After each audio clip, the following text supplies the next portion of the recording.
இது இன்றைய மன்னா, இன்றைய மன்னா, இது இன்றைய மன்னா, இன்றைய மன்னா, தன்னா அன்பாழ்வின் மன்னா.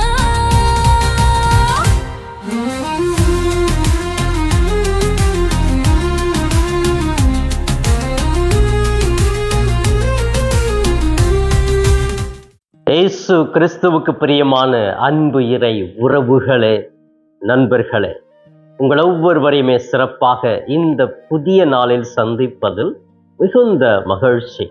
இந்த நாளை கொடுத்த இறைவனுக்கு நன்றி கூறுவோம். முகமலர்ச்சியோடு, புன்னகையோடு, நேர்மறை எண்ணங்களோட இறைவனுடைய கரங்களை பிடித்து நடப்போம். நமது வாழ்வில் இறை பிரசன்னம் நம்மை வழி நடத்தும். அன்புக்குரியவர்களே, சிறப்பாக இன்று வியாழக்கிழமை அற்புத குழந்தை இயேசுவின் நாள். எனவே என்னை மகிமைப்படுத்த நான் உங்களை மகிமைப்படுத்துவேன் என்று குழந்தை பாலன் நம்மை அழைக்கிறார். இதோ சிறப்பாக இந்த கிறிஸ்து பிறப்பினுடைய காலத்திலே இருக்கிறோம். திருக்காட்சி விழாவை கொண்டாடி கொண்டிருந்த நாட்களிலே இறைவன் நம் ஒவ்வொருவருமே இந்த குழந்தை இயேசு நம்மை ஆசீர்வதிக்க இருக்கிறார். எத்தனையோ இடங்களிலே இந்த குழந்தை இயேசு திருத்தலம் இருக்கிறது. அந்த இடத்தில் அநேக அற்புதங்கள், புதுமைகள் மக்களை அனுபவிக்கிறார்கள். இந்த குழந்தை பாலன் அவர்களை மகிமைப்படுத்துகிறார். எனவே நாமும் இந்த வியாழக்கிழமையிலே குழந்தை இயேசுவினுடைய நவநாள் ஜெபங்களை செய்வோம். இந்த பக்தி முயற்சியை கடைபிடிப்போம். அருளை நிறைவாகவே பெற்று மகிழ்ந்திருப்போம். அன்புக்குரியவர்களே, சிறப்பாக இன்றைய மன்னா என்ற இந்த நிகழ்ச்சியில நம்முடைய தாயாம் திரு அவையும் நம் ஆண்டவர் இயேசுவும் இன்று நமக்கு கொடுக்கிற இன்றைய மன்னா லூக்காஸ் நற்செய்தி பிரிவு 4 இறை வார்த்தைகள் 14 22 முடிய பகுதிகள். இந்த பகுதி எதை பற்றி சொல்லுகிறது என்று நாம் பார்க்கிற பொழுது, இயேசு தனது ஊராகிய நாசரேத்துக்கு செல்லுகிறார். அங்கே ஏவலர்கள் இயேசுவின் இடத்திலே சுருளோட்டை கொடுத்து இறைவார்த்தையை படிக்க சொல்லுகிறார்கள். அவருக்கு கொடுக்கப்பட்ட பகுதி எசாயாவினுடைய பகுதியாக இருந்தது. அதை எடுத்து திறந்து படிக்க ஆரம்பிக்கிறார். ஆண்டவரின் ஆவி என் மேல் உள்ளது, ஏனெனில் என்னை அவர் அருட்பொழிவு செய்துள்ளார். ஏழைகளுக்கு நற்செய்தி அறிவிக்கவும், சிறைப்பட்டோரை விடுதலை செய்யவும், பார்வையற்றோர்கள் குணப்படுத்தவும் என்று சொல்லி இந்த பகுதி இவ்வாறு செல்லுகிறது. இதை எடுத்து படித்து முடித்துவிட்டு அவர் அந்த மக்களை பார்த்து சொல்லுகிறார், இந்த இறைவாக்கு இன்று நிறைவேறியது. ஆம் பிரியமானவர்களே, இது ஒரு அருமையான ஒரு பகுதி. என்னுடைய பணி எது, நான் எதற்காக வந்தேன், யாருக்காக பணி செய்ய போகிறேன், யாருக்கு விடுதலை கொடுக்க போகிறேன் என்று சொல்லி ஒரு மனிதத்தின் முழுமையை பேசுவதாக இந்த நற்செய்தி அமைந்திருக்கிறது. இதுல நம்ம குறிப்பா பார்க்கிறோம் அப்படின்னு சொன்னா, அந்த யூபிலி ஆண்டை பத்தி நம்ம பேசலாம். யூபிலி அப்படின்னு சொன்னா ஒரு நிறைவு.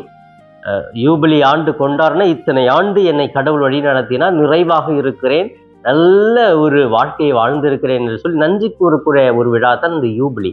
அந்த ஒரு முழுமையை, மனித வாழ்க்கையின் முழுமையை பேசுவதாக இந்த நற்செய்தி அமைந்திருக்கிறது. அன்புக்குரியவர்களே, இந்த நற்செய்தியில இயேசு எதற்காக வந்தார் என்று ஒரு தெளிவு இருக்கிறது. எசாயாவின் ஒரு சுருளெழுத்து கொடுக்கப்பட்டது. அதிலே இவ்வாறு இருந்த பகுதி, ஆண்டவர் என்னை அபிஷேகம் செய்திருக்கிறார் ஏழைகளுக்கு நற்செய்தி அளிக்க, விடுதலை கொடுக்க, ஒடுக்கப்பட்டவர்களுக்கு விடுதலை கொடுக்க. இப்படி தன்னுடைய வாழ்க்கை இதுதான், நான் இவர்களுக்காகத்தான் வந்தேன் என்று சொல்லி தன்னை முன்னிலைப்படுத்தி சொல்லுகிறார். அப்ப இறைவாக்கு இன்று நிறைவேறிவிட்டது. பழைய ஏற்பாட்டில் சொன்ன அந்த எசாவின் இறைவாக்கு இன்று நிறைவேறி இருக்கிறது. அப்படின்னு யாரால் நிறைவேறிக்கிறது? இயேசுவால் நிறைவேறி இருக்கிறது. அப்ப அங்கிருந்த மக்கள் எல்லாமே வியப்பில் ஆழ்ந்து பார்க்கிறார்கள், யார் இவர், இவ்வளவு தெளிவாக அழகாக பேசுகிறாரே, இவர் யோசேப்பினுடைய மகன் தானே என்று அவரை பார்த்து பெருமை கொள்ளுகிறார்கள். அன்புக்குரியவர்களே, கிறிஸ்தவ வாழ்க்கையும் இதுதான். நீங்களும் நானும் எதற்காக அழைக்கப்பட்டிருக்கிறோம்? ஏழைகளுக்கு நற்செய்தி சொல்ல, சிறைப்பட்டவர்களுக்கு விடுதலை கொடுக்க, அடிமைகளை தன்னுடைய வாழ்க்கையிலிருந்து விடுதலை ஆக்கி கொண்டு வர, இப்படி நமது பணி இருக்க வேண்டும் என்று சொல்லி ஒவ்வொரு சீடர்கள், இயேசுவினுடைய பிள்ளைகளுடைய பணி இதுதான், இது நீங்கள் நிறைவேற்ற வேண்டும். அது இயேசு சொன்னார், இந்த வாக்கு இறைவாக்கு இன்று நிறைவேறியது என்று சொல்றார் இல்லையா?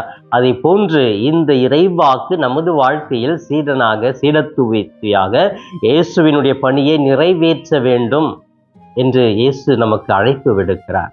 அன்புக்குரியவர்களே, இந்த பகுதியை நான் படித்த உடனே 3 நிகழ்வுகள், அதாவது யாருமே அடிமையாக இருக்கக்கூடாது, அடிமைத்தனத்திலிருந்து அவர்கள் விடுதலையாகி மனிதத்தை அனுபவிக்க வேண்டும் என்று ஒரு மைய கருத்தாக கூறப்படுகிறது.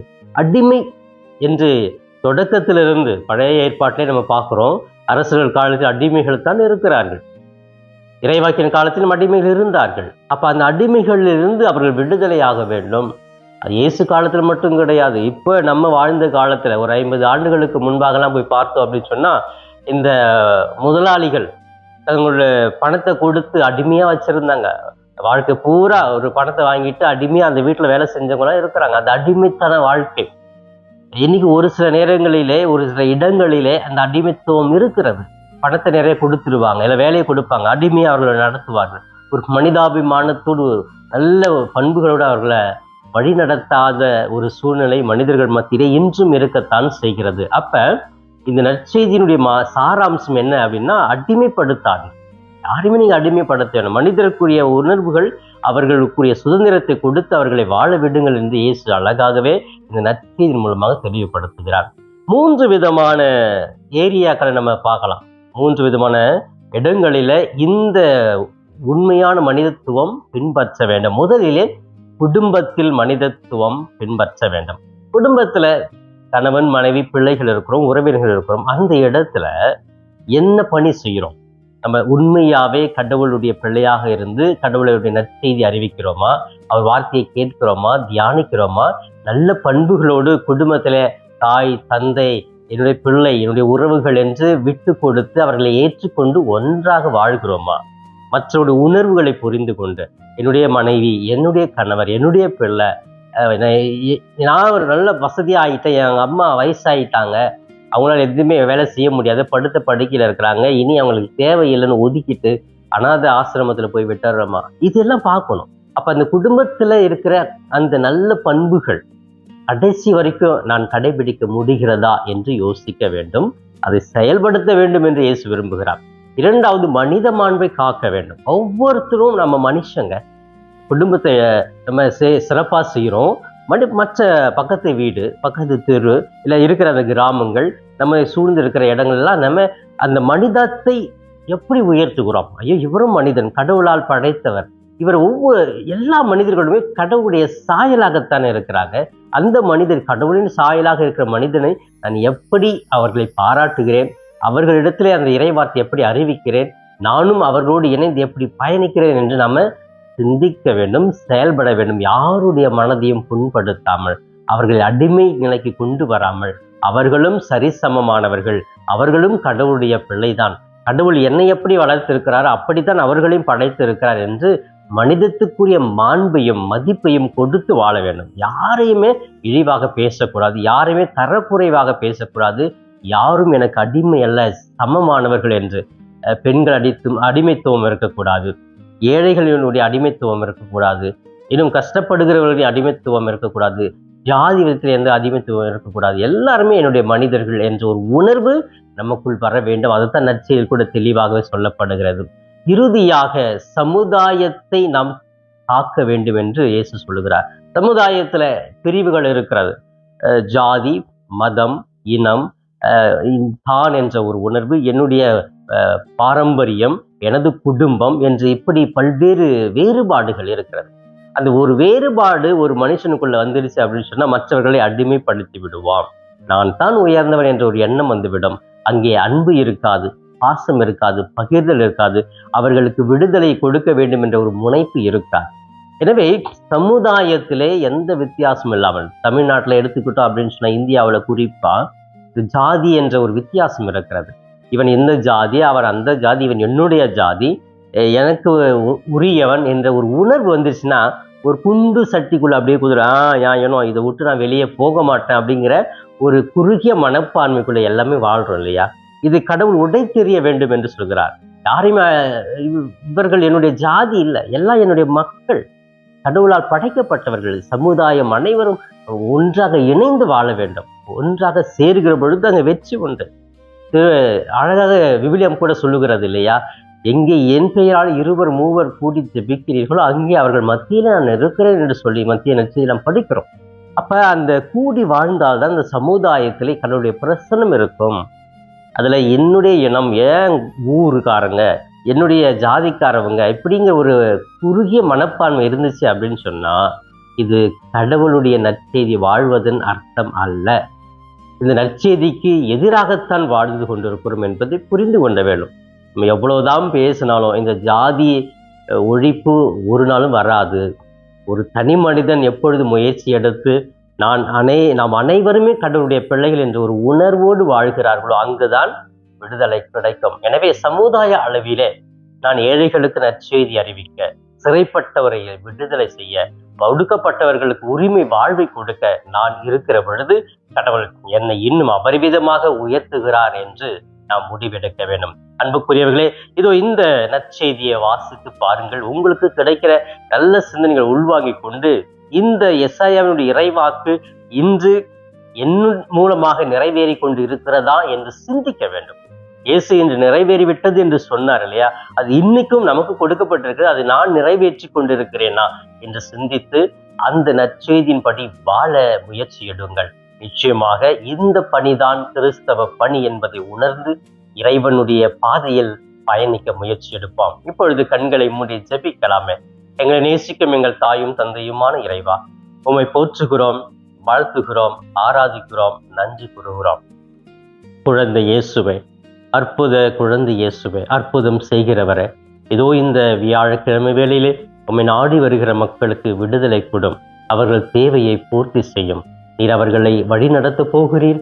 அவர்களுக்காக அனைத்தையுமே கொடுக்க போகிறீர் என்று நான் நம்புகிறேன். அவர்களை தாங்கிக் கொள்ளும் குழந்தை இயேசுவே, அன்பு இயேசுவே, இதோ சிறப்பாக இன்றைய மன்னா என்ற இந்த நிகழ்ச்சியை பார்த்து ஜெபித்து கொண்டிருக்கிற ஒவ்வொரு பிள்ளைகளுக்காக ஜெபிக்கிறேன். அவர்களை ஆசீர்வதியும் ஆண்டவரே.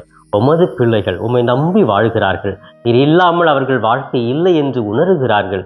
இது நற்செய்தியில் கூறுவது போன்று ஏழைகளுக்கு நற்செய்தி, சிறைப்பட்டோருக்கு விடுதலை, உரிமை அற்றவர்களுக்கு உரிமை வாழ்வு கொடுக்க என்று இவர்கள் உணர்ந்து வாழ நீர் அவர்களுக்காக இருக்கிறீர் என்று குடும்பத்திலே நல்ல பண்புகளோடு வாழ அனைவரையும் அன்பு செய்ய, இன்னும் மனித மாண்பை அனைத்து மக்களிடத்திலும் உரிமைகளோடு நாம் கொண்டாட, சமுதாயத்தில் இருக்கிற அனைத்து மக்களின் வித்தியாசங்கள் இல்லாமல் அன்பு செய்ய எங்களுக்கு ஆற்றலை கொடுப்பீராக.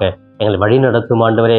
குடும்பத்தை ஆசீர்வதியும், குடும்பத்தில் இருக்கிற பிள்ளைகளை ஆசீர்வதியும், இளம் பிள்ளைகளை ஆசீர்வதியும்.